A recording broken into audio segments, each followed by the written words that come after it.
अब तुम बैठ जाएगा 3,000, आप मटेरियल मांगेगा 5,000, तो कहाँ से देंगे? एकदम चुप हो जाओ। और चला, हमारा मुख्य उद्देश्य यहाँ बैठ के पढ़ाई करना है, हो करना नहीं है, इसलिए चुपचाप बैठो। आ जाते हैं इधर हम लोग। पत्ती का वह भाग जो तने से जुड़ा होता है क्या कहलाता है? पर्णवृत्त। कल यहाँ तक हम लोग पढ़ लिए थे। पौधों में वाष्पीकरण होता है कि वाष्पोत्सर्जन होता है? पौधों में चला वाष्पोत्सर्जन होता है। अब देखो, कहता है समानांतर विन्यास युक्त पत्ती वाली पौधा का रेशेदार तथा जालिका रूपी विन्यास वाली पत्ती का कौन जड़ होता है? मुसला जड़। तो चला, कहता है समानांतर विन्यास युक्त पत्ती वाला जो पौधा होता है, समानांतर विन्यास, वो रेशेदार जड़ होता है। कैसा जड़ होता है?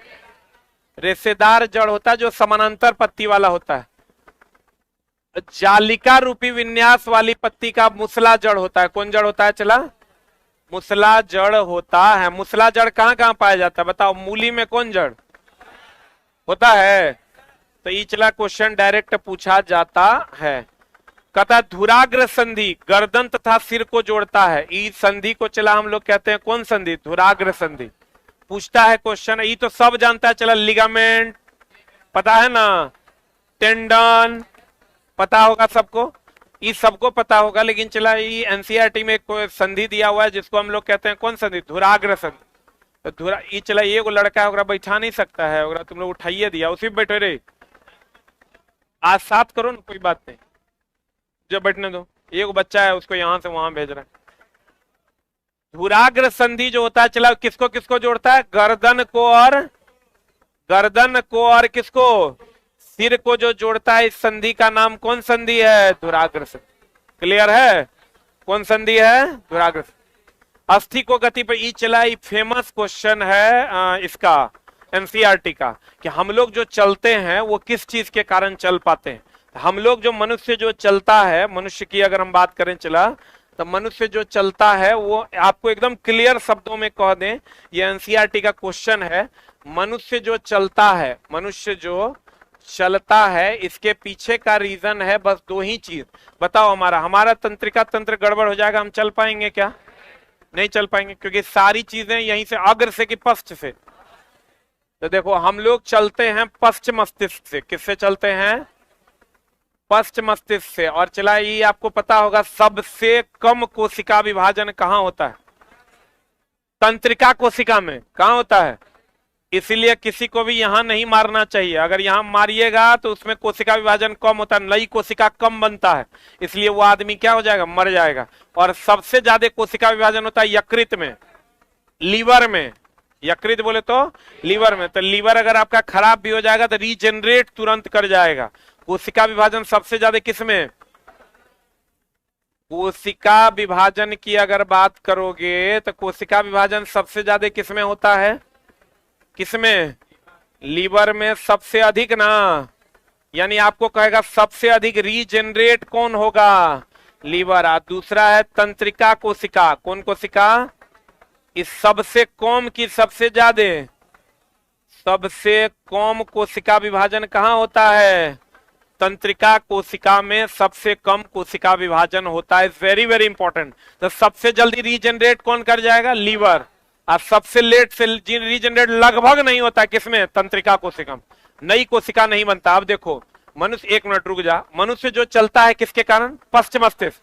अब पश्च मस्तिष्क के कारण चलता है। दूसरा, आप यूं कह सकते हैं, कभी कभी अगर पश्च मस्तिष्क नहीं दे देगा तो क्या दे देगा? क्या दे देगा? तंत्रिका तंत्र। और तंत्रिका तंत्र अगर दे देगा तो साथ में क्या दे देगा? मांस पेशी तथा, आप हड्डी भी कह सकते हैं। मांसपेशी तथा क्या? हड्डी। अगर मांसपेशी ऑप्शन में रहे तो ये पहला ऑप्शन मारना, और हड्डी क्या ऑप्शन मारना? दूसरा। तो अगर आपको कहो मनुष्य चलता है किस चीज के संतुलित होता है? पश्च मस्तिष्क। और तंत्र, मध्य मस्तिष्क से आंख। मध्य मस्तिष्क से क्या? आंख। तो कहता है तंत्रिका तंत्र के द्वारा चलता है। और तंत्रिका तंत्र की सूक्ष्मतम इकाई को कहते हैं न्यूरॉन। क्या कहते हैं? अब मांसपेशी तथा हड्डियों से चलता है। तो अगर पहला ऑप्शन क्या मारेंगे? मांसपेशी। और सेकंड ऑप्शन क्या मारेंगे? हड्डी। जल्दी से इसको लिख लो।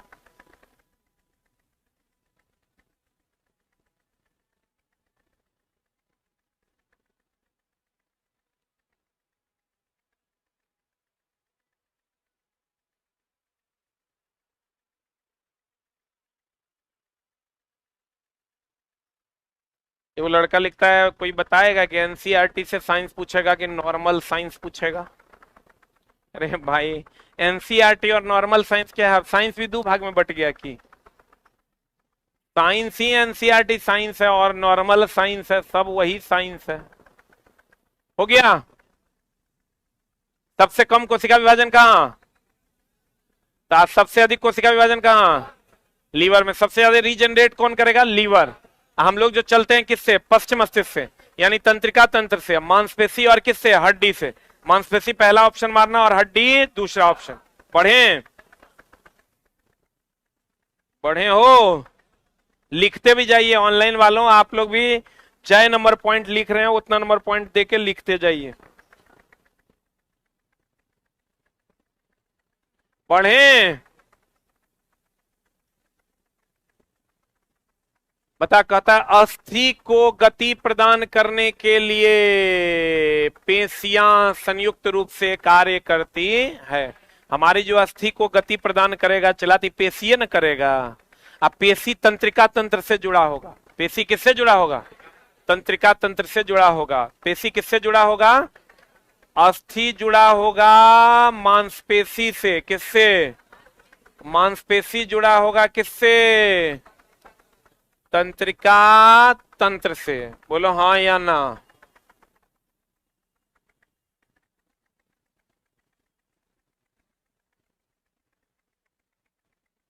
हो गया। अस्थि से मांसपेशी और मांसपेशी से क्या? तंत्रिका तंत्र। अब कह रहा है पक्षी का पंख अग्रपाद के रूपांतरण का रूप है। सही कि गलत? ये देखो, पक्षी का ये हो गया। तुम्हारा क्वेश्चन कभी कभी पूछता है, देखो ये पश्चपाद हो गया। जब भी देखना पंछी उड़ता है ना, पैर को ऐसे पीछे ले लेता है, ऐसे उड़ता है। तो ये जो पंख है इसका, ये अग्रपाद का रूपांतरण है कि पश्च का? अब तो शायद नहीं भूलेगा अगर क्वेश्चन आ जाएगा तो। किसका रूपांतरण है? अग्रपाद। पक्षी का पंख अग्रपाद का रूपांतरण है। कौन पाद का? ये जो पिछला है तो पश्चपाद हो गया। अगला, केचुए के चलने तथा भूमि पर पकड़ बनाने के लिए किसका उपयोग करता है? किसका उपयोग करता है? सूक क्या होता है पता है? रेहड़ा। रेहड़ा जो ये देख रहा है ये, अरे रेहड़ा रेहड़ा नहीं होता है रे,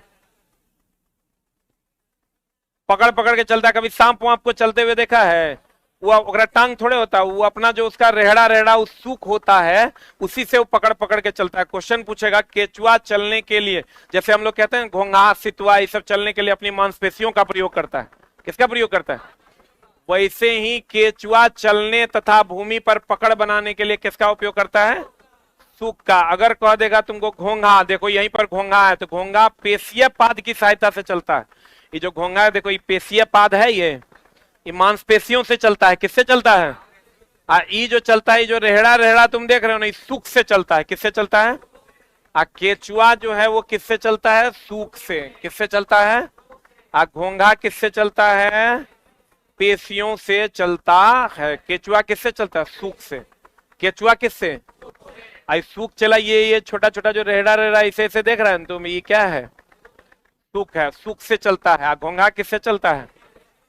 पेशियों से चलता है। कहता है मरुस्थलीय जीवों में। अब चला देखो, मरुस्थल में तुमको क्वेश्चन पूछेगा। मरुस्थल की अगर हम बात करें, मरुस्थलीय जीवों की बात अगर हम करें, तो मरुस्थल में जो जीव होते हैं, चाहे वो कोई भी जीव हो, मरुस्थल में मूत्र जो होता है वो पतला की मोटा? मूत्र होता है चला पतला। मूत्र क्या होता है? पतला। अब हमको ये बताओ, शुष्क होगा कि ठंडा? हाँ, मरुस्थल में है तो अब सी बात है, क्या होगा? शुष्क होगा। बोलो रे। और कम होगा कि ज्यादा? ऑब्वियस सी बात है, मरुस्थल में है तो क्या हो जाएगा? कम। यही तीन गो क्वेश्चन को घुमा फिरा के पूछता है। मूत्र पतला होगा, शुष्क होगा, और मात्रा क्या होगी? कम होगी। मूत्र पतला होगा, शुष्क होगा, और मात्रा क्या हो जाएगी? कम। मरुस्थल में मूत्र पतला होगा, शुष्क होगा, और मात्रा क्या हो जाएगी? कम। सही ना? अब बताओ चला आंसर क्या हो जाएगा। कहते हैं मरुस्थलीय जीवों में पानी की कमी की वजह मूत्र का क्या होना, पानी चूंकि कम होता है तो मूत्र कैसा हो जाता है, पतला। अब मल कैसा हो जाता है, शुष्क। मल भी शुष्क, शुष्क मतलब सूखा। सूखा समझ रहे हैं, भेड़ाड़ी बोले रे। तो मूत्र, मूत्र में चला पतलो होता है, शुष्क भी होता है, और मात्रा भी क्या होती है, कम। एनसीईआरटी का ही क्वेश्चन है कि मरुस्थलीय पौध जीवों में क्या हुआ तुमको, अरे बैठो नहीं, यहां बैठाते हैं, इधर किसको खड़ा है उसको दिखा, इधर किसको रे, तोरे कौन है, और खिसक, थोड़ा थोड़ा किसको रे, कहाँ खिसक रहा है, बैग तक सब रख देता है, और थोड़ा किसको, जगह बनाओ उसके लिए, बन गया, छोटा मोटा के गया, तो इस पे किसको, इस पे किसको, इस पे पतला पतला, सब खा खा के पलर गया। चला मरुस्थलीय जीव जो होगा उसकी अगर हम बात करें, उसका मूत्र पतला भी होगा, उसकी मात्रा भी क्या होगी, कम होगी। ऐसे भी चला यार, तुम ध्यान से समझो, तो मरुस्थल में है, पानी मिलता नहीं है, तो मूत्र पतला होवे ना करेगा।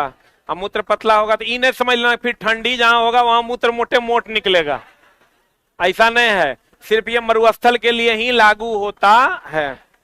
मछलियों का शरीर चिकन सल्क से ढका होता है, चिकने सल्क से ढका होता है। देखो ये अच्छा, मछली चला लाता छिलता है, तो छिलता है तो ऊपरी सतह जो होता है उसी को सल्क कहते हैं, क्या कहते हैं उसको। तो चला क्वेश्चन पूछेगा, मछलियों का शरीर किससे ढका हुआ होता है, सल्क से, और चिकने सल्क से। कैसे सल्क से, अरे वो जो छिलका होता है ना उसी को हम लोग क्या कहते हैं, सल्क कहते हैं। क्या कहते हैं उसको, छोलका, अरे पगला उसको सल्क कहते हैं। अब देखो चला, आप क्वेश्चन आपको देगा, मरुस्थलीय पौधा जो होता है, नॉर्मली हम लोग कहते हैं प्रकाश संश्लेषण सबसे अधिक कहेगा पत्तियों में। कहां चला, प्रकाश संश्लेषण अगर तुमको कह देगा तो प्रकाश संश्लेषण, प्रकाश संश्लेषण बता तो दिन में कि रात में, रात में ना लेकिन अगर श्वसन कह देगा तो दिन और रात दोनों में। ये ध्यान रखना चला, अगर श्वसन कह देगा पादप में तो दिन में भी एंड रात में भी, दिन में भी, किस में चला, रात में भी। प्रकाश संश्लेषण केवल किस में, प्रकाश संश्लेषण किस में, केवल दिन में होता है, जबकि श्वसन दिन और रात दोनों में होता है। बताओ सबसे अधिक प्रकाश संश्लेषण किस में होता है, सबसे अधिक अगर कह देगा तो किस में होता है, चला पत्ती में, किस में होता है। लेकिन अगर कह देगा मरुस्थल में सबसे अधिक, मरुस्थल में सबसे अधिक, मरुस्थल में सबसे अधिक, मरुस्थल में सबसे अधिक कह देगा तो किसमें, तना में। जल्दी से लिख लो, एक मिनट होल्ड ऑन। चला प्रकाश संश्लेषण घिना घिना के हर एग्जाम में पूछता है, इसलिए बढ़िया समझ लो। श्वसन दिन में कि रात में कि दोनों में, श्वसन दिन में भी और भर रात सांस में लेगा बचेगा रे। लेकिन प्रकाश संश्लेषण सूर्य के प्रकाश की उपस्थिति में होता है, तो सूर्य के प्रकाश की उपस्थिति में तो केवल किसमें होगा, दिन में। सबसे अधिक कहां होगा, पत्ती में। लेकिन मरुस्थलीय में सबसे अधिक कहां होगा, तना में। जल्दी लिख।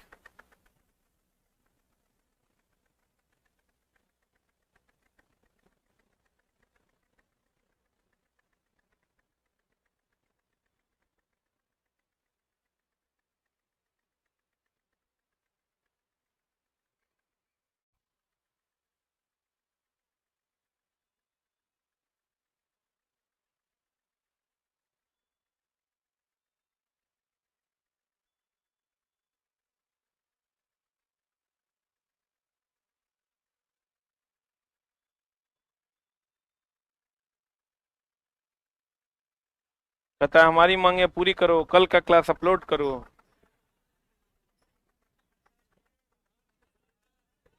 है बात चुप।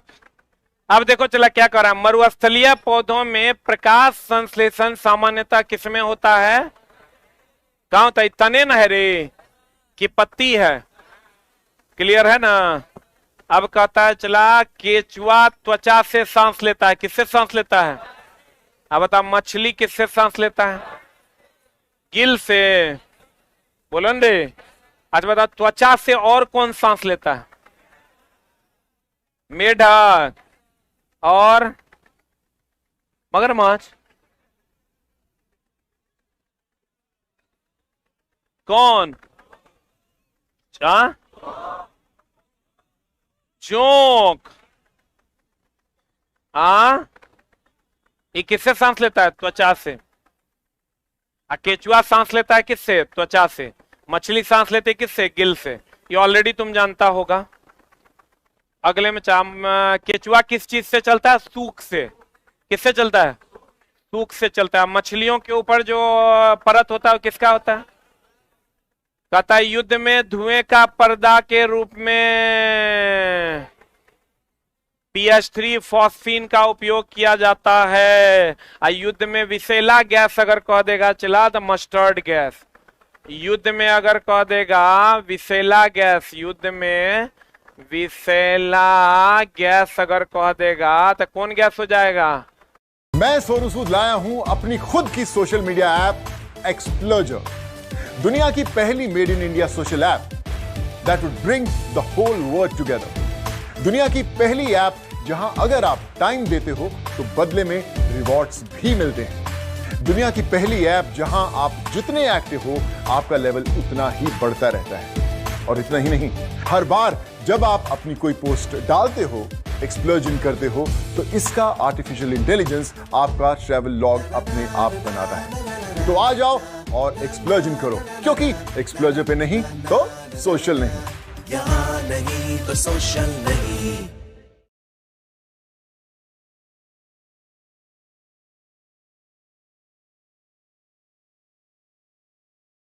90% से ज्यादा लोग स्टॉक मार्केट में नुकसान ही झेलते हैं। इसमें प्रॉफिट कैसे कमाया जाए? एग्जैक्टली सारी गेम अच्छे स्टॉक पिक करने की और सही वक्त पर बाहर निकलने की तो है, और उसके दो ही सही तरीके हैं।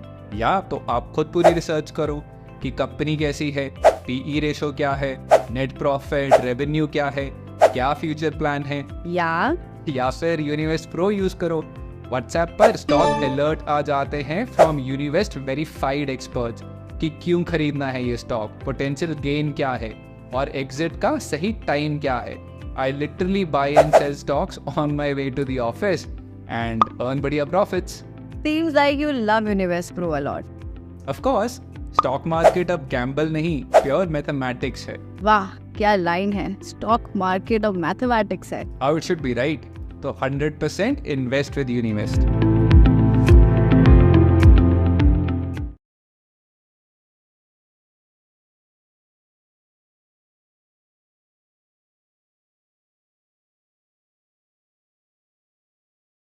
है हमारे में विविधता बहुत अधिक है। लंबा का बेटा छोटा, छोटा का बेटा लंबा। और लैंगिक जनन की अगर हम बात करें, इसमें विविधता होता है कम। लैंगिक जनन में विविधता अधिक और लैंगिक जनन में विविधता कम।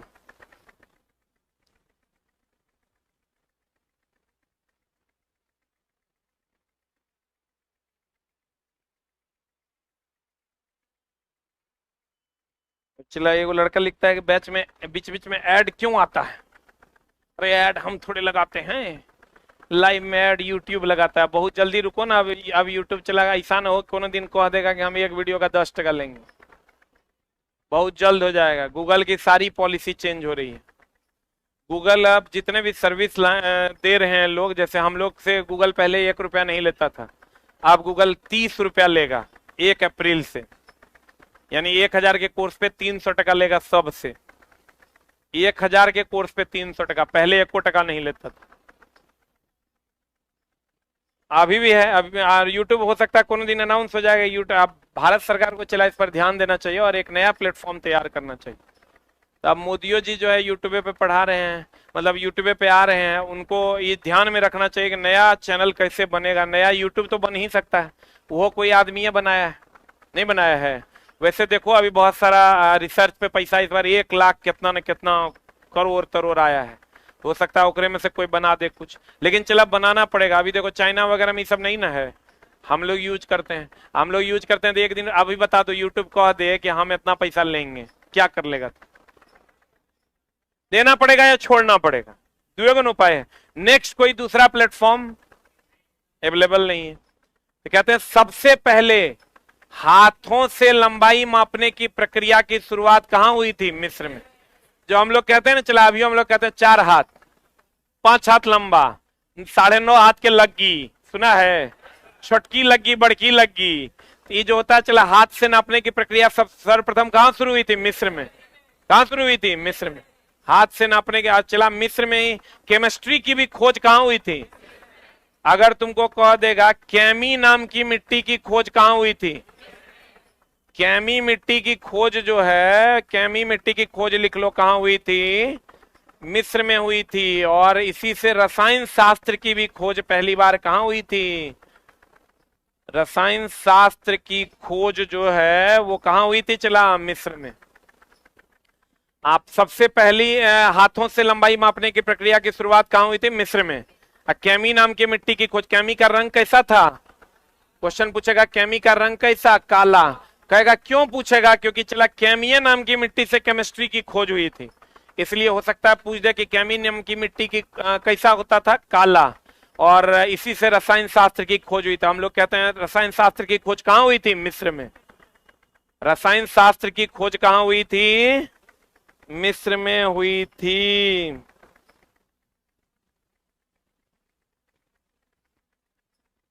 अगला हम चलें। कहता है मीटरी पद्धति की शुरुआत कितना में हुई थी? 1790। कहां? फ्रांस में। अब लड़का क्या करता है? चला आपको पता है एसआई पद्धति की शुरुआत कब हुई थी? 1971 में। कब? 1971। ई भी हुआ था। चला एसआई पद्धति जो है सिस्टम ऑफ इंटरनेशनल, इसकी शुरुआत 1971 में। आई भी हुआ था कहां पर? फ्रांस की राजधानी पेरिस में। आपको एकदम याद होगा ये। लेकिन चला मामला तब फंसता है जब यहां क्वेश्चन एसआई पद्धति की बात नहीं करता है, मीटरी पद्धति। मीटरी पद्धति कहते हैं एमकेएस को। किसको कहते हैं? मीटरी पद्धति कहते हैं एमकेएस को। तो अगर कह देगा तुमको मीटरी पद्धति की खोज, तुम मारेगा एसआई पद्धति खोज 1971, तो उतना एग्जाम हॉल में नहीं पता चलेगा कि एसआई कह रहा है कि मीटरी कह रहा है। एसआई का मतलब सिस्टम ऑफ इंटरनेशनल हुआ। अब मीटरी पद्धति का मतलब क्या हुआ? एमकेएस। एमकेएस पद्धति का खोज कितना में हुआ था? 1790 में। एसआई पद्धति का खोज कितना में? 1971 में। बुझा रहा है? जे मारेगा सब में 1971 ने मार देना, लपटा जाओगे। मीटरी पद्धति बोले तो एमकेएस, और एसआई पद्धति बोले तो सिस्टम ऑफ इंटरनेशनल। इसकी खोज कहां हुई थी? 1971 में। कहां हुआ था? फ्रांस की राजधानी पेरिस में। मापतौल विभाग के अंतरराष्ट्रीय सम्मेलन। कुछ किताब में ये 1963 दिया हुआ है, लेकिन जब एचसी वर्मा वगैरह पढ़िएगा तो उसमें 1971 दिया हुआ है। आंसर होगा 1971। सही है। अगला और है एक। हाँ देखो, घड़ी के सेकंड की सुई को कौन गति कहते हैं? अब वर्तुली गति जो होता है, वर्तुली गति मतलब होता है चला रोटेशनल मोशन। कौन मोशन? अब ये वर्तुली गति या इसी को हम लोग चला आवर्ती गति भी कहते हैं। इंग्लिश में अगर कहिएगा तो इसको हम लोग पीरियोडिक मोशन कहते हैं। कौन मोशन कहते हैं? पीरियोडिक मोशन कहते हैं। कौन मोशन कहते हैं? चला कहते हैं घड़ी के सेकंड की सुई वर्तुल गति या आवर्ती गति या पीरियोडिक मोशन, इसी को कहते हैं। कल लेकिन शब्द उल्टा दे देगा तो फिर आप बना नहीं पाइएगा। जल्दी से लिख लीजिए। लिख लिए?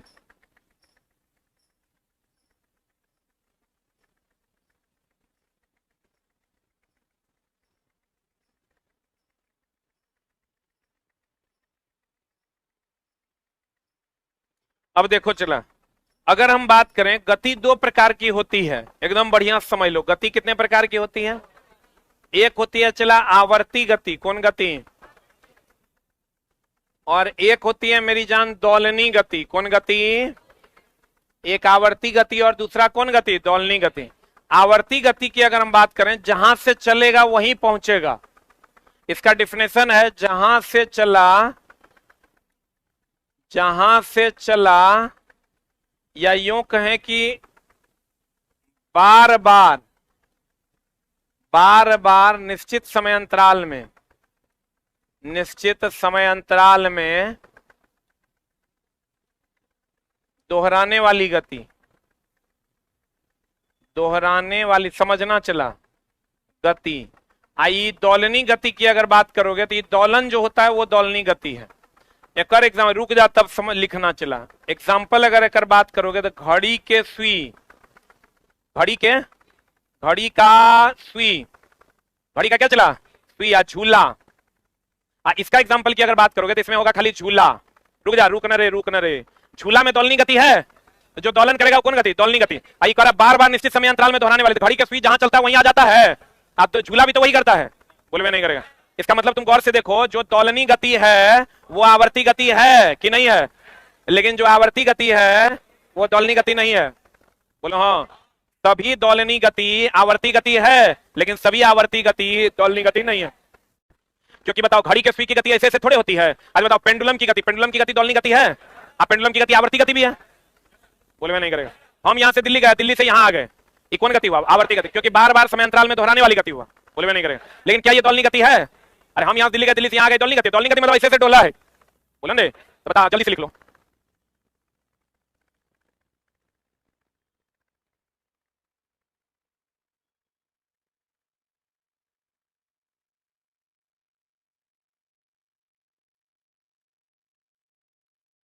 हो गया?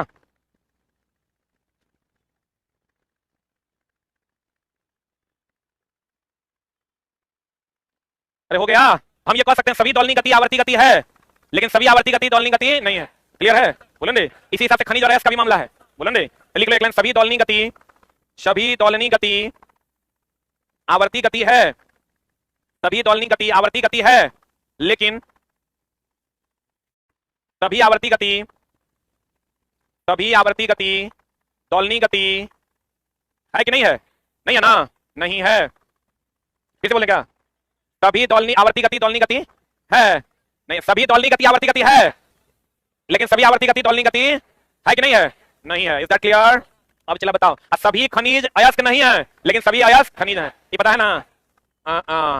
अब ये आंसर कहता है एक निश्चित समय अंतराल में दोहराओ। देख लो, अभी तुरंत बताते, एक निश्चित समय अंतराल में दोहराओ कौन गति है? आवर्ती गति है। झूले की गति आवर्ती गति है, घड़ी के सुई की गति भी कौन गति है? आवर्ती गति। बोलो हाँ। आज जो स्वयं प्रकाश, ये तो चला सबको पता होगा, दीप्त पिंड अदीप्त पिंड। नहीं पता है तो पता कर लो, दीप्त पिंड होता है, एक होता चला क्या? अदीप्त पिंड। तो बता, दीप्त पिंड जो होगा जिसका खुद का प्रकाश होगा, खुद का प्रकाश हो। अदीप्त पिंड जिसका खुद का प्रकाश ना हो, खुद का प्रकाश हो कि ना हो? खुद का प्रकाश ना हो। अब एक एग्जांपल बता क्या हो जाएगा? What is the example? सूर्य। एक एग्जांपल हो जाएगा, जो पूछता है वो है चंद्रमा और क्या? जुगनू। अरे रुक यार, जुगनू इधर आ जाएगा। हाँ, जुगनू। बल्ब बताओ तुम, बल्ब या ट्यूबलाइट जो है ये दीप्त है कि अदीप्त है? अच्छा एक बात बताओ, रुक ना। रोड पर लगा रेडियम खुद का प्रकाश होता है, हम प्रकाश देते हैं तब चमकता है। रेडियम रोड पर लगा रेडियम क्या है? अदीप्त है, हम प्रकाश देते हैं उस पर तब चमकता है।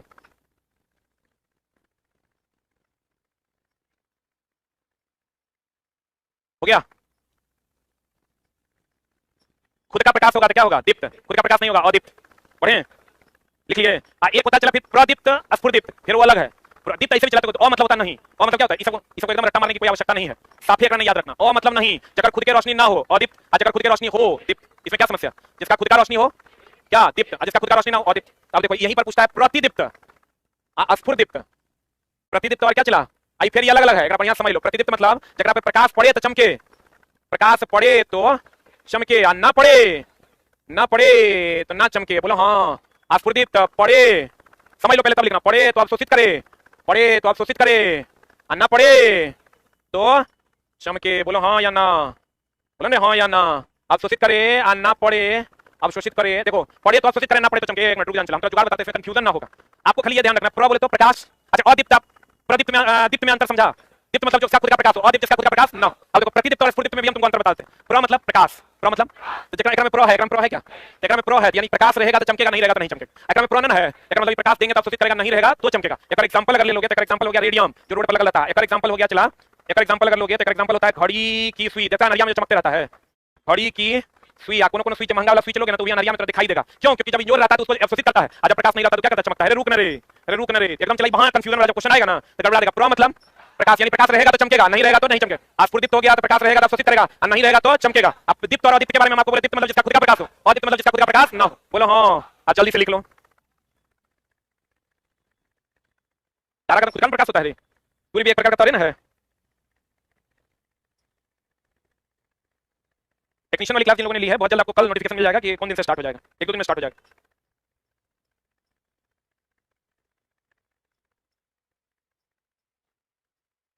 हो गया? अरे हुआ? प्रतिदीप्त मतलब प्रकाश रहेगा तो चमकेगा, प्रकाश नहीं रहेगा तो नहीं चमकेगा। क्लियर है? अगला प्रश्न कहता है, जल्दी आ जाओ। है पिन होल कैमरा, ये चला क्वेश्चन है एनसीईआरटी का, ये मेरा क्वेश्चन नहीं है। पिन होल कैमरा जानते हो? ये पिन होल कैमरा पहले यूज होता था, अब नहीं। पिन होल कैमरा में बना छवि वास्तविक, उल्टा एवं पार्श्व होता है। पार्श्व मतलब लेफ्ट का राइट, राइट का लेफ्ट। पिन होल कैमरा पहले यूज होता था। पिन होल है ना, इसमें चला फोटोग्राफी किया जाता था, इसमें जो प्रतिबिंब बनता है वो बनता है वास्तविक। अब वास्तविक हमेशा उल्टा ही बनता है। बोलन दे, ये चला मेरा लाइन नहीं है, किसका लाइन है? एनसीईआरटी का क्वेश्चन है, एग्जाम्पलर का। आप मिला भी होगा, कितने लोग देखे हैं ये क्वेश्चन? हाथ खड़ा करो। कितने लोग देखे हैं? बाकी लोग एनसीईआरटी पढ़ते नहीं, इसलिए नहीं देखते हैं। देखो बहुत लोग देखा भी है, ये क्वेश्चन हम पढ़ाए भी हैं कि पिन होल कैमरा से बना छवि वास्तविक, उल्टा एवं पार्श्व होता है। पार्श्व मतलब उल्टा, उल्टा नहीं, कैसा वाला उल्टा? लेफ्ट का राइट, राइट का लेफ्ट। ये हमेशा ध्यान रखना चला, द्वितीय जगह पार्श्व उल्टा बनता है। एगो पिन होल कैमरा में, एगो पिन होल कैमरा में पार्श्व उल्टा बनता है, एगो समतल दर्पण में। किसमें? समतल दर्पण में द्वितीय जगह पार्श्व उल्टा बनता है। और हमेशा ध्यान रखना, काल्पनिक हमेशा सीधा की उल्टा, सीधा। वास्तविक कैसा? वास्तविक कैसा? उल्टा। जल्दी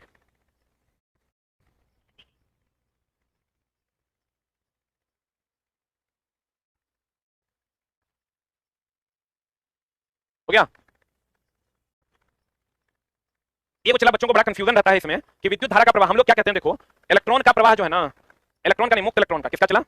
हेलो, कहां है?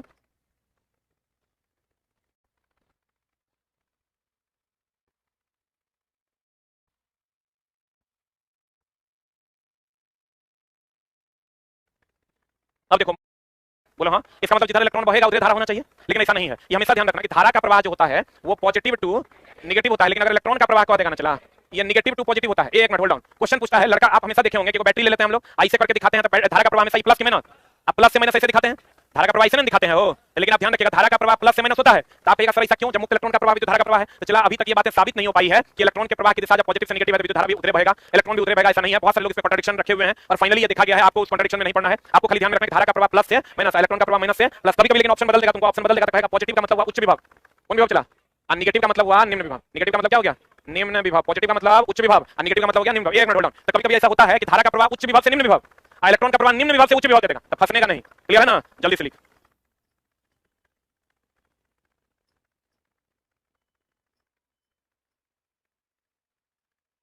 सुनना ना क्या? 5 बार देखे तो हमको लगा कि कुछ इंपॉर्टेंट होगा। कहते हैं गौर फरमाइएगा, विद्युत धारा की दिशा किधर से किधर? इलेक्ट्रॉन की दिशा, याद रखेगा ना? तो चला, लेकिन इतना झोल तो याद नहीं रहेगा। तुम ये ध्यान रखना कि धारा का प्रवाह तो हम जानते हैं पॉजिटिव से नेगेटिव होता है, इलेक्ट्रॉन नेगेटिव से पॉजिटिव। क्लियर है ना? अब चलिए अगले प्रश्न की ओर। कहता है, क्या कहता है? स्विच एक सरल युक्ति है, एनसीईआरटी का सवाल है। स्विच का काम क्या है? तो सबसे पहले तो हमेशा ध्यान रखना कि स्विच का काम है क्या? चालू और बंद दोनों करना। लड़का को क्वेश्चन मिला नहीं, लड़का कहेगा भैया इसका काम है चालू करना। फ्यूज का काम है, फ्यूज और एमसीबी का काम अगर दे देगा, फ्यूज और एमसीबी का अगर बात दे देगा चला, तो काम है परिपथ को मेनली ओवरलोडिंग से बचाना। किससे बचाना? ओवर, अभी हम पढ़ा रहे थे बिहार इलेक्ट्रिसिटी में क्वेश्चन था। फ्यूज इसका काम है ओवरलोडिंग से क्या करना? बचाना। और अधिकतम धारा से सुरक्षा देना, ये क्वेश्चन एनसीईआरटी का। किससे सुरक्षा देना?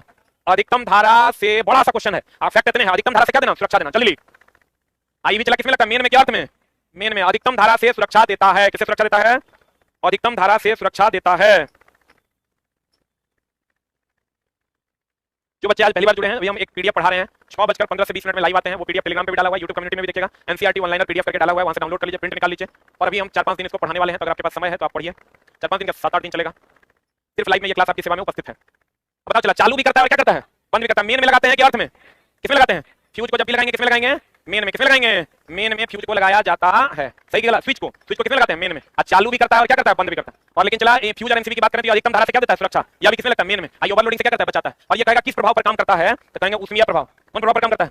ये ऊष्मीय प्रभाव पर काम करता है। किस पर काम करता है? चला ऊष्मीय प्रभाव पर काम करता है। स्विच चालू भी करता है और क्या करता है? बंद भी करता है। शॉर्ट सर्किट कभी चला क्या करता है ना, फ्यूज में और एमसीबी में ओवरलोडिंग भी देता है, शॉर्ट सर्किट भी देता है। दोनों आंसर होगा, शॉर्ट सर्किट और ओवरलोडिंग दोनों। यहां ऑब्लिक करके लिख लीजिए आप, शॉर्ट सर्किट या ओवरलोडिंग से क्या करता है? बचाता है। पता स्विच एक सरल युक्ति है जिसका उपयोग परिपथ को चालू या बंद करने में किया जाता है। अब कहता चला फिलामेंट क्या कहता है? फिलामेंट टंगस्टन धातु के पतले तार का प्रयोग किया जाता है। सही कि गलत? लेकिन चला यहां पर वो क्वेश्चन तुमको पूछेगा कि अगर समानांतर क्रम में हम लोग लगाते हैं, समानांतर क्रम में घर में किस क्रम में लगाते हैं?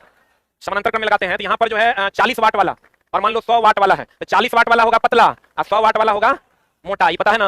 ये एनसीईआरटी का क्वेश्चन। आइए देख लो, ये जो फ्यूज का तार है, ये है टंगस्टन का। किसका है? इसका प्रतिरोध उच्च है। प्रतिरोध क्या है? ये जो तार है ये कम प्रतिरोध का तार है। अलग अलग जगह पर अलग अलग पदार्थ का है, लेकिन ये कम प्रतिरोध का होता है, इसीलिए ये गर्म कम होता है। गर्म नहीं होता, ये नहीं कर सकते, क्या कहेंगे? गर्म कम होता है। ये प्रतिरोध उच्च होने के कारण गर्म अधिक ना, ये गर्म अधिक होता है। एक मिनट होल्ड डाउन, बढ़िया समझो। क्वेश्चन पूछता है कि जो टंगस्टन का फिलामेंट होता है उससे जो ये जो तार से जुड़ा होता है वो तार कम गर्म होता है। क्यों कम गर्म? इसलिए होता है क्योंकि उसका प्रतिरोध कम होता है। और कहेगा टंगस्टन का जो फिलामेंट है इसका प्रतिरोध उच्च होता है, इसलिए इसकी गर्मी भी क्या होती है? अधिक। इसका प्रतिरोध भी उच्च और गलनांक भी क्या है? उच्च। इसमें जो बल में भरी गैस है सबको पता है, आर्गन और नाइट्रोजन। लेकिन अगर तुमको कहेगा जीवन काल किससे बढ़ेगा? तो नाइट्रोजन से। अगर तुमको दोस्त कह दे जीवन काल किसका ज्यादा किसका कम, तो नाइट्रोजन का ज्यादा और आर्गन का कम। दिखाई दे रहा है ऊपर बोर्ड में? लिखो लिखो, कट रहा है, कोई बात नहीं, आप नीचे लिखेंगे जल्दी। जीवन काल किसमें ज्यादा? नाइट्रोजन में कि आर्गन में? नाइट्रोजन में। नाइट्रोजन से बल्ब का जीवन काल बढ़ जाता है। और समानांतर में जो हम लोग बोलते हैं 40 वाट वाला पतला होता है, 100 वाट वाला मोटा, यानी अधिक वाट वाला जो होगा वो मोटा की पतला।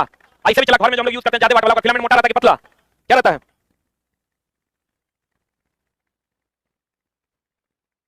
ये लड़का कमेंट किया बिहार इलेक्ट्रिसिटी वाला में, ये पोस्टर पे एकदम करंट लगेगा सर, एकदम हम नहीं जाएंगे, करंट लगेगा छोटा, मतलब तो करंट छूने जाएगा, तो बिजली ट्रेन में जा रहा होगा ट्रेन के नीचे कट जाएगा, तो लोग जॉब ही नहीं करेगा। हो गया? अरे हुआ। फिलामेंट किसका बना होता है? टंगस्टन धातु का बना होता है। समानांतर में 40 वाट का होगा पतला की मोटा, 100 वाट का मोटा। आज बताओ ज्यादा वाट वाला चमकेगा ज्यादा कि कम वाट वाला? ज्यादा वाट वाला समानांतर में ज्यादा चमकता है। मैग्नेटाइट चुंबक सबसे पहले मैग्नीशिया नामक स्थान पर खोजा गया था। ये बात जान लो, चला जो मैग्नेटाइट है इसका रंग होता है काला। कैसा रंग होता है? अगर फॉर्मूला बता, Fe2O3 या Fe3O4?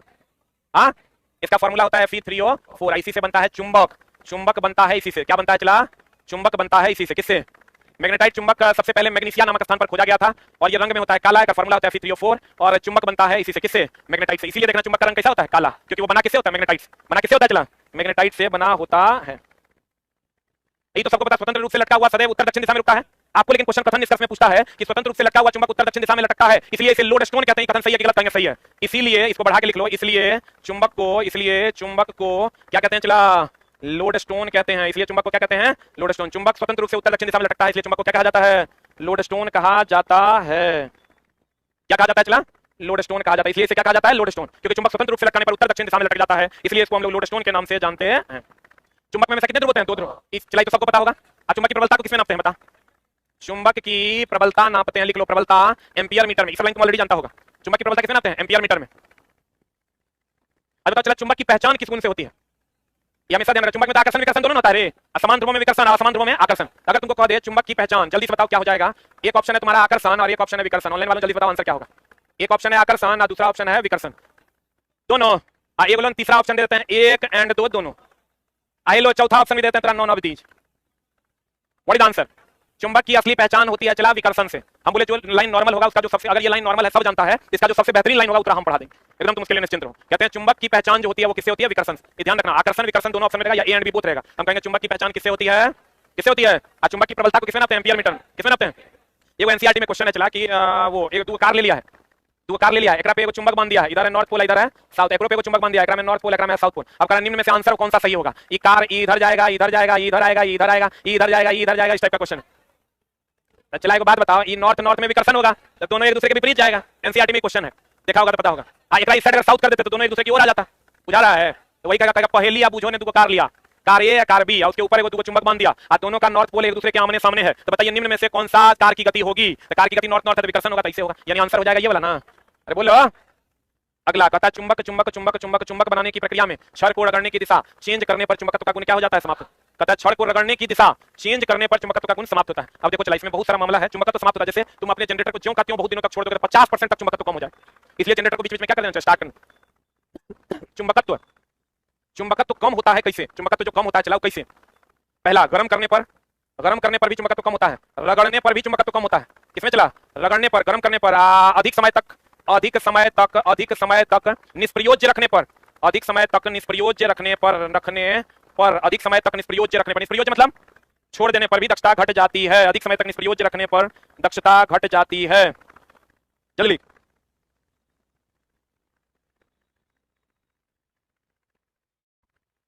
अधिक समय तक, यही 3 कंडीशन है जिसमें चुंबकत्व का मान घट जाता है। गर्म करने पर, रगड़ने पर, अधिक समय तक निष्प्रयोज्य रखने पर। निष्प्रयोज्य मतलब नहीं प्रयोग में लाने पर।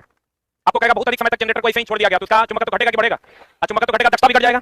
इसलिए कभी कभी क्या कर देना चाहिए? स्टार्ट। नहीं सुनता है गाड़ी को कभी कभी स्टार्ट मार देना तो खराब हो जाएगा, क्योंकि चला बैटरी तो 6 दिन में खराब हो जाता है। बैटरी अगर तुम 6 दिन तक बिना प्रयोजन के रख देते हो तो उसकी दक्षता क्या होने लगती है? घटने लगती है। लिखना, किसी भी बैटरी को 6 दिन से अधिक, किसी भी बैटरी को 6 दिन से अधिक, 6 दिन से अधिक निष्प्रयोज्य रखने पर उसकी दक्षता घट जाती है। उसकी दक्षता क्या हो जाती है? चला घट जाती है, इसलिए कभी कभी इसका प्रयोग कर लेना चाहिए। क्लियर है? बैटरी को कितने दिनों तक निष्क्रिय रखेगा? दक्षता घट जाएगी 6 दिनों तक। क्लियर है ना? जो लाइन चला तुमको लगेगा नॉर्मल है ना, उससे रिलेटेड हम जो सबसे बढ़िया लाइन होगा उतना पढ़ा देंगे। अब आंसर बता दो क्या हो जाएगा? चुंबक बनाने की प्रक्रिया में छड़ को रगड़ने की दिशा चेंज करने पर चुंबकत्व का गुण क्या हो जाता है? समाप्त हो जाता है। चुंबक को गर्म हथौड़े से चोट मारने, ऊंचाई से गिराने पर चुंबकत्व क्या हो जाता है? समाप्त हो जाता है। लेकिन चला ये वाला जो ऑप्शन है ना, ये कहीं कहीं नहीं माना जाता है। ऊंचाई से गिराने पर चुंबकत्व समाप्त हो जाएगा, ये वाला ऑप्शन कहीं कहीं नहीं माना जाता, लेकिन चोट मारने पर और गर्म करने पर चुंबकत्व क्या हो जाएगा? समाप्त हो जाएगा। लेकिन अगर तुमको गर्म करने पर एक ऑप्शन दे दे, तुमको बताओ तो क्या मारोगे इसका आंसर? चुंबकत्व चुंबकत्व चुंबकत्व चुंबकत्व समाप्त, और दूसरा देगा चुंबकत्व कम हो जाएगा। बताओ क्या होगा आंसर? जबकि एनसीईआरटी में डायरेक्ट लाइन लिखा हुआ है कि चुंबकत्व क्या हो जाएगा? समाप्त हो जाएगा। लेकिन चला अगर तुमको दोनों ऑप्शन में, क्योंकि एक्जैक्ट जीरो नहीं होगा चुंबकत्व, मैं हर पदार्थ में कुछ ना कुछ चुंबकत्व का गुण होता है। जब चला हम लोग लकड़ी को ऐसे प्लास्टिक को रगड़ लेते हैं तो ऐसे मैग्नेटिज्म आ जाता है, नहीं आता है? ऐसे से रगड़ लेते हैं तो मैग्नेटिज्म आता है कि नहीं आता है? बोले नहीं करेगा तो चला, मतलब चुंबकत्व एक्जैक्ट जीरो नहीं हो सकता है, या समाप्त हो जाएगा शून्य, दोनों जगह बताइए कम हो जाएगा। क्या मारिएगा आंसर? क्या मारिएगा answer? The right answer is com. जल्दी से लिख लो। हो गया? अरे हुआ? जल्दी हुआ? जल्दी लिख। मैग्नेटाइट एक प्राकृतिक चुंबक है। मैग्नेटाइट क्या है चला? क्योंकि चला ये एक अयस्क है लोहा का। ये जो मैग्नेटाइट आप देख रहे हो, ये लोहा का क्या है? लोहा का क्या है? अयस्क। अच्छा, कृत्रिम चुंबक हम लोग बनाते हैं, जैसे छड़ चुंबक। ये जो चला ये छड़ चुंबक है, ये जो हम लोग बनाते हैं छड़ चुंबक, ये कृत्रिम चुंबक है। ये कृत्रिम चुंबक है, छड़ चुंबक। प्राकृतिक चुंबक होता है चला यही, इसमें बहुत सारी अशुद्धियां होती है। कृत्रिम चुंबक एक निश्चित आकार में होता है, इसकी दक्षता भी अधिक होती है, और कृत्रिम चुंबक हेमेटाइट से ही बनाया जाता है, मैग्नेटाइट से ही बनाया जाता है, लेकिन ये शुद्ध होता है। प्राकृतिक चुंबक पत्थर के रूप में लोहे का मैग्नेटाइट जो होता है, उसमें ये गुण पाया जाता है कि किसी को क्या कर सके? आकर्षित कर सके। क्या कर सके? आकर्षित या विकर्षित कर सके, इसलिए मैग्नेटाइट को हम लोग प्राकृतिक चुंबक कहते हैं। लेकिन आपको क्या बताइए, चुंबक कृत्रिम चुंबक की दक्षता ज्यादा की प्राकृतिक की? कृत्रिम की दक्षता ज्यादा, और एक होता है चला अस्थायी और एक होता है अस्थायी। आपको भी शायद पता होगा। चुंबक का वो प्रकार तो कम पूछा जाता है, लेकिन अस्थायी और अस्थायी खूब पूछा जाता है। अस्थायी चुंबक और एक होता है चला अस्थायी चुंबक। चला हमेशा ध्यान रखना, अस्थायी चुंबक का दूसरा नाम है विद्युत चुंबक। अस्थायी चुंबक का दूसरा नाम क्या है? अस्थायी चुंबक का दूसरा नाम है विद्युत चुंबक। एक होता है अस्थायी चुंबक, एक होता है अस्थायी। अस्थायी चुंबक का दूसरा नाम क्या है? विद्युत चुंबक। ये चला बना होता है इस्पात का। किसका बना होता है? इस्पात यानी स्टील का। और ये बना होता है किसका? नरम लोहा या मृदु लोहा का। नरम लोहा या किसका बना होता है? मृदु लोहा का। अस्थायी चुंबक किसका बना होता है? इस्पात का। किसका बना होता है? और अस्थायी चुंबक किसका बना होता है? नरम लोहा या मृदु लोहा का। नरम लोहा या किसका? मृदु लोहा का बना होता है। अस्थायी चुंबक किसका बना होता है? इस्पात। इस्पात को ही चला हम लोग क्या कहते हैं? स्टील। इस्पात को ही क्या कहते हैं? स्टील। लिखिए, कभी कभी नरम लोहा भी ऑप्शन में देता है, कभी कभी मृदु लोहा भी ऑप्शन में देता है, दोनों में से देगा मार देना। कभी कभी चला नरम लोहा भी देता है, कभी कभी कहता है मृदु लोहा। ध्यान रखिएगा, अस्थायी चुंबक को विद्युत चुंबक भी कहते हैं। अस्थायी चुंबक को कौन चुंबक कहते हैं? अस्थायी चुंबक विद्युत चुंबक। अस्थायी चुंबक विद्युत चुंबक। अस्थायी चुंबक विद्युत चुंबक। अस्थायी चुंबक विद्युत चुंबक। ये बना होता है नरम लोहे या मृदु लोहे का। अस्थायी चुंबक किसका बना? इस्पात का। किसका? इस्पात का बना होता है। कृत्रिम चुंबक की दक्षता ज्यादा की प्राकृतिक की? कृत्रिम की प्राकृतिक। कृत्रिम चुंबक की दक्षता ज्यादा, प्राकृतिक चुंबक की दक्षता कम। क्लियर है? अब चला देख लो, मैग्नेटाइट हो गया। नाक के बाल तथा श्लेष्मा का काम धूल कणों को अंदर जाने से क्या होना है? रोकना। ये एकदम याद रखना चला, नाक का बाल और श्लेष्मा का काम क्या है? धूल कणों को अंदर जाने से रोकना। जल चक्र में वायु महत्वपूर्ण भूमिका निभाता है। जल चक्र होता क्या है चला? जल चक्र जो होता है, पहले होता है वाष्पीकरण। क्या होता है चला? वाष्पीकरण। वाष्पीकरण के बाद हो जाएगा संघनन, और संघनन के बाद हो जाएगा वर्षा। बोलो रे, जल चक्र की अगर हम बात करें तो ये जल है आपका, और जल से यहाँ हो जाएगा ये वाष्पीकरण। क्या हो जाएगा? वाष्पीकरण। वाष्पीकरण के बाद क्या हो जाएगा चला? वाष्पीकरण के बाद यहाँ बन जाएगा बादल। क्या बन जाएगा? अब बादल बनेगा तो संघनन हो जाएगा, और संघनित होकर यहाँ बन जाएगा ये फिर वर्षा का रूप ले लेगा। इसमें वायु महत्वपूर्ण भूमिका में होगा, क्योंकि कंप्लीट तो चला एटमॉस्फेयर में होता है। तो आपको कहेगा जल चक्र में कौन महत्वपूर्ण भूमिका में है? कौन? वायु महत्वपूर्ण भूमिका में होता है। जल चक्र में कौन महत्वपूर्ण भूमिका में? अच्छा चला, एक क्वेश्चन पूछा था कि बेथे के अनुसार सूर्य में कौन सा चक्र चलता है? कार्बन नाइट्रोजन चक्र। लिख लो वो। जैसे चला एक हम लोग ये जानते हैं कि सूर्य में क्या होता है? हाइड्रोजन हीलियम में बदलता है। हाइड्रोजन किसमें बदलता है? हीलियम। लेकिन बेथे नाम का एक वैज्ञानिक था, बेथे नाम का वैज्ञानिक था, जिन्होंने कहा था कि सूर्य में कार्बन नाइट्रोजन चक्र चलता है। कार्बन नाइट्रोजन चक्र चलता है। सूर्य में क्या चलता है चला? कार्बन नाइट्रोजन चक्र चलता है। किसके अनुसार? बेथे के अनुसार। किसके अनुसार चला? बेथे के अनुसार सूर्य में कार्बन नाइट्रोजन चक्र चलता है। जबकि अभी जो रियल घटना आई है वो है हाइड्रोजन किसमें बदलता है? हीलियम। बेथे के अनुसार सूर्य में क्या चलता है चला? कार्बन नाइट्रोजन चक्र चलता है। बेथे के अनुसार सूर्य में कार्बन नाइट्रोजन चक्र चलता है, जबकि अभी हाइड्रोजन किसमें बदल रहा है? हीलियम में। तो नाभिकीय संलयन हो रहा है कि वहां की विखंडन? नाभिकीय संलयन की अभिक्रिया हो रही है। गतिशील वायु को क्या कहते हैं? पवन कहते हैं। ऑक्सीजन श्वसन तथा ज्वलन दोनों के लिए आवश्यक है। ये ध्यान रखना चला। श्वसन के लिए किसके लिए? मनुष्य में। किसमें? मनुष्य में ऑक्सीजन श्वसन और ज्वलन के लिए भी क्या आवश्यक है? ऑक्सीजन। चला ये ध्यान रखना कि ऑक्सीजन ईंधन नहीं है, एकमात्र ऐसा गैस है चला जो ईंधन नहीं है। लेकिन इस जलने के लिए किसकी जरूरत है? ईंधन की, ऑक्सीजन की। अच्छा बताओ, जलने के लिए मिनिमम कितने चीजों का होना अनिवार्य है? 3। ये भी क्वेश्चन है एनसीईआरटी में। जलने के लिए मिनिमम 3 चीजों का होना अनिवार्य है। एगो ईंधन, दूसरा ऊष्मा, तीसरा ऑक्सीजन। जलने के लिए जरूरी है, जलने के लिए जरूरी है। इसमें से एको को चीज हटा लोगे तो आग बुझ जाएगा। आग बुझाने के लिए एगो बताओ, ईंधन हटा लेंगे चलेगा? आग उष्मा हटा लेंगे जलेगा, ऑक्सीजन हटा लेंगे जलेगा। जल्दी, जलने के लिए जरूरी है ईंधन, ऑक्सीजन और कौन? ऊष्मा। ईंधन, ऑक्सीजन और कौन? अरे ऑनलाइन वालों, आपको पीडीएफ मिल जाएगा। यूट्यूब के कम्युनिटी में जाइए, यूट्यूब के कम्युनिटी में जाइएगा तो आपको वहां पर NCERT one line. Hello sir, मुझे मेरे एक्स के बारे में पूछना था कि मैं ही उसके बारे में सोचती। मिल जाएगा। बताओ चला, जलने के लिए क्या जरूरी है? ईंधन, ऊष्मा, ऑक्सीजन। ईंधन, ऊष्मा, ऑक्सीजन। एक भी हटा लोगे तो आग खत्म। आज जलने के लिए कौन सी गैस बुझाने के लिए जरूरी है? Carbon dioxide.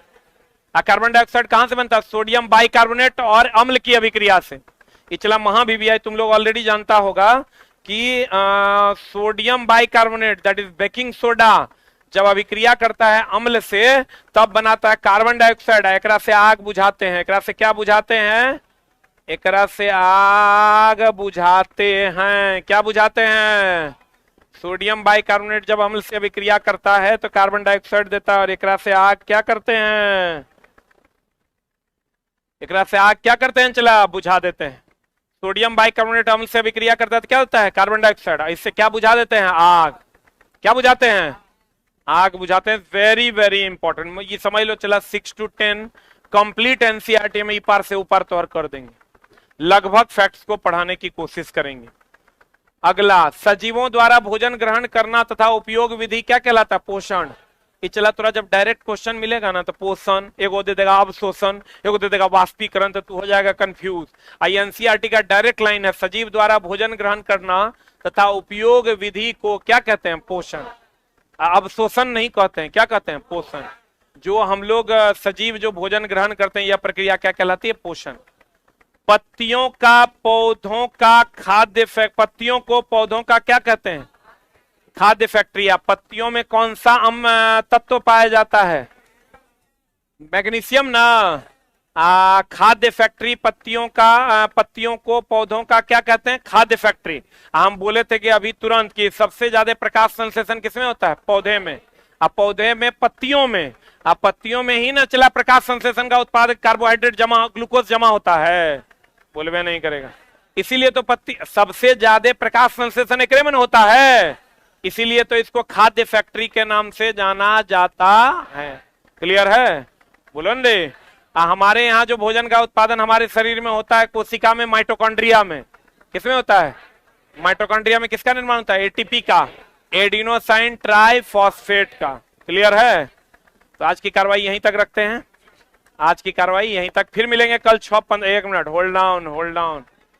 जिसको जीरोक्स नहीं मिला है कल मिल जाएगा। कल फिर मिलेंगे 6:15 में लाइव इसी चैनल पर। और इसका पीडीएफ फिर हम आपको बता दें, यूट्यूब कम्युनिटी में धीरे धीरे आप लोग निकलिए। यूट्यूब कम्युनिटी में लगा दिया, डाल दिया गया है। आप वहां से ले लीजिए, हमारे टेलीग्राम चैनल से ले लीजिए, जहां से दिल करता है वहां से ले लीजिए, आपको उपस्थित मिलेगा। सीधी बात नो बकवास में आपका स्वागत है। अगर आपको पढ़ना हो तो प्यारे बच्चों आप जरूर कोशिश कीजिए पढ़ लेने का 6:15 में।